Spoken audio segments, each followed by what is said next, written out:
Hello friends, ഇന്ന് നമ്മൾ സംസാരിക്കാൻ പോകുന്നത് ഈ കാണുന്ന എല്ലാവർക്കും അറിയാം അല്ലേ? ഒരുപാട് ഔഷധ ഗുണങ്ങളുള്ള നമ്മുടെ കറ്റാർവാഴയെക്കുറിച്ചാണ് കേട്ടോ. അതിൻ്റെ ഗുണങ്ങളും ദോഷങ്ങളും നമുക്ക് വീടുകളിൽ എങ്ങനെ നന്നായിട്ട് കറ്റാർവാഴ വളർത്താം എന്നുള്ളതിനെക്കുറിച്ചൊക്കെ. അതിൻ്റെ പോളയൊക്കെ നമ്മൾ ഒരു ആയുർവേദ ഷോപ്പിൽ പോയി വാങ്ങിയിട്ടുണ്ടെങ്കിൽ നല്ല പൈസ കേട്ടോ. അപ്പോൾ നമ്മൾ വീടുകളിൽ തന്നെ ഇത് സെറ്റാക്കിയിട്ടുണ്ടെങ്കിൽ നമുക്ക് നാച്ചുറൽ കറ്റാർവാഴ ജെല്ല് കിട്ടും കേട്ടോ. അല്ലാണ്ട് റെഡിമെയ്ഡായിട്ടൊക്കെ അവിടുന്ന് നമ്മൾ ഷോപ്പുകളിൽ നിന്നൊക്കെ വാങ്ങൂലേ, അത് വേണ്ടാണ്ട് നമുക്ക് നാച്ചുറലായിട്ട് തന്നെ ഉപയോഗിക്കാൻ പറ്റും നമ്മുടെ വീടുകളിലുണ്ടെങ്കിൽ. അപ്പോൾ നമുക്കതൊക്കെ എങ്ങനെ സെറ്റാക്കി എടുക്കാം, അതിൻ്റെ ആരോഗ്യ ഗുണങ്ങളൊക്കെ എന്തൊക്കെയാണെന്നൊക്കെ നമുക്കൊന്ന് നോക്കി വരാം കേട്ടോ.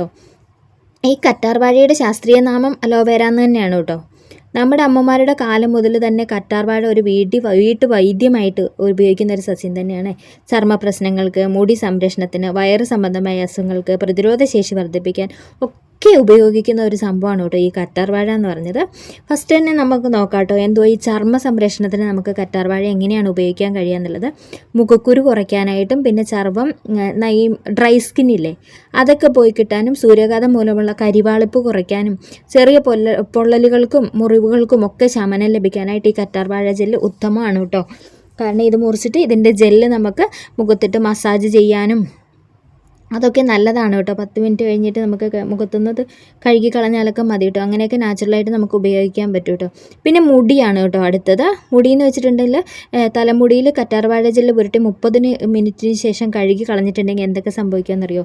താരം കുറയും, മുടി തഴച്ച് വളരും, മുടി പൊട്ടൽ കുറയും, അങ്ങനെ കുറേ സംഭവങ്ങളുണ്ട് കേട്ടോ. പിന്നെ കൂടുതലായിട്ടും എണ്ണ കാച്ചി തേക്കാനായിട്ടും കറ്റാർവാഴ ഉപയോഗിക്കുന്നുണ്ട്. അതുപോലെ തന്നെ നമുക്ക് താളി ഉപയോഗിക്കുമ്പോൾ തല കഴുകാൻ വേണ്ടിയിട്ട് ഈ പനിക്കൂർക്കയുടെ ഇല, തുളസിയില, കറ്റാർവാഴ ജെല്ല് ഒക്കെ കൂടി മിക്സിയിൽ അരച്ചിട്ട് നമുക്ക് താളിയായിട്ട് ഷാമ്പൂവിന് പകരം, ഷാമ്പു ഡ്രൈ സ്കിന്നൊക്കെ ഉള്ള ആൾക്കാർക്ക് ഒരിക്കലും ഷാമ്പു ഒക്കെ യൂസ് ചെയ്യുന്ന അത്ര സേഫ് ഒന്നും ആയിരിക്കില്ല. അപ്പോൾ ഇതുപോലെ താളി ഉപയോഗിച്ച് തലമുടി കഴുകിയിട്ടുണ്ടെങ്കിൽ തലയ്ക്ക് നല്ല തണുപ്പും കിട്ടും. മൈഗ്രെയിനും കാര്യങ്ങളൊക്കെ ഉള്ളവർ എന്തായാലും ശ്രദ്ധിക്കണം കേട്ടോ. അധികം തണുപ്പൊക്കെ യൂസ് ചെയ്തിട്ടുണ്ടെങ്കിൽ പ്രശ്നമുള്ളവരൊക്കെ അതൊക്കെ ശ്രദ്ധിച്ച് വേണം.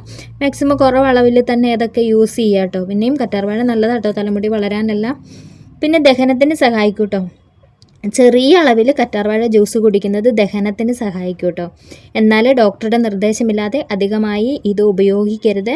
എന്തുവാണെങ്കിലും, എന്ത് നല്ലതാണെന്നുണ്ടെങ്കിലും അധികമായാൽ അമൃതം വിഷമെന്ന് പറഞ്ഞതുപോലെ ഡോക്ടറുടെ നിർദ്ദേശം ഇല്ലാണ്ട് അതൊന്നും മെഡിസിൻ കഴിക്കുന്നവരോ ഗർഭിണികളോ കുട്ടികൾ ഇതൊന്നും ഉപയോഗിക്കരുത് കേട്ടോ. പിന്നെ കറ്റാർവാഴയിൽ ACE എന്നിവ ഒക്കെ അടങ്ങിയിട്ടുണ്ട്.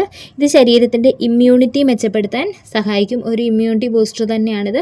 പക്ഷേ നമുക്ക് ഇത് കുടിക്കുമ്പോൾ കാൽസ്യം കുറഞ്ഞു പോകും, അങ്ങനെ സംഭവങ്ങളൊക്കെ ഉണ്ട്. അതുകൊണ്ടാണ് മിതമായ രീതിയിൽ മാത്രം കഴിക്കുക എന്നൊക്കെ പറയുന്നത് കേട്ടോ. എന്ത് നല്ലതായാലും അതിനൊരു പരിധി ഉണ്ടല്ലോ. അധികമായാലും ജ്യൂസ് കുടിച്ചാൽ വയറിളക്കങ്ങൾ ഉണ്ടാവും. പിന്നെ ഗർഭിണികളൊക്കെ ഡോക്ടറുടെ ഉപദേശം ഇല്ലാണ്ട് വേണ്ട കേട്ടോ ഉള്ളിലേക്ക് കഴിക്കാൻ വേണ്ടിയിട്ട്. അല്ലാണ്ട് മുടിക്കും ചർമ്മത്തിനും ഒക്കെ യൂസ് ചെയ്യാം കേട്ടോ. നേരിട്ട് മുറിവിലേക്കൊക്കെ മുറിവുണക്കാൻ വേണ്ടിയൊക്കെ നല്ലതാണെന്ന് പറഞ്ഞില്ലേ. അപ്പോൾ മുറിവിലേക്കൊക്കെ നമ്മളിത് കൊണ്ടുചെല്ലുന്ന സമയത്ത് തീർച്ചയായിട്ടും ആ മുറിവ് നമുക്ക് ക്ലീൻ ആക്കിയതിന് ശേഷം മാത്രമേ ഇതൊക്കെ യൂസ് ചെയ്യാം കേട്ടോ. പ്രകൃതിദത്ത ഒന്നാണെങ്കിലും സുരക്ഷിതമായിട്ട് ഉപയോഗിക്കുക കേട്ടോ. നമുക്ക് വീടുകളിൽ ഇത് എങ്ങനെ സെറ്റാക്കി വളർത്തിയെടുക്കാം. കറ്റാർവാഴ നല്ല ഇതിൻ്റെ ഈ തണ്ടുകൾ കണ്ടോ, ഇത് നല്ല കട്ടിയോടുകൂടി നമുക്ക് എങ്ങനെ വളർത്തിയെടുക്കാം എന്നൊക്കെ നോക്കാം കേട്ടോ. ഒരുപാട് വെയിൽ കൊള്ളരുത്, ഒരുപാട് തണൽ കൊള്ളരുത്, കൂടുതലും ജലാംശം ഇല്ലാണ്ടായി പോകരുത്, എന്നാൽ കൂടുതലും ജലം ഒഴിക്കാൻ പാടില്ല. അങ്ങനെയൊക്കെ കറ്റാർവാഴ മഞ്ഞ കളറ്, അപ്പോൾ ഇതിൻ്റെ ഈ തണ്ടിൻ്റെ വണ്ണം കുറഞ്ഞു വരും, അങ്ങനെയൊക്കെ കുറേ സംഭവങ്ങളൊക്കെ ഉണ്ട് കേട്ടോ. അപ്പോൾ ശ്രദ്ധിച്ച് തന്നെ ഉപയോഗിക്കണം. നമുക്ക് ഫസ്റ്റ് ചെടി എവിടെയാണ് വെക്കേണ്ടത് നോക്കാം കേട്ടോ. കറ്റാർവാഴ നേരിട്ട് കനത്ത സൂര്യപ്രകാശത്ത് വെക്കരുത്.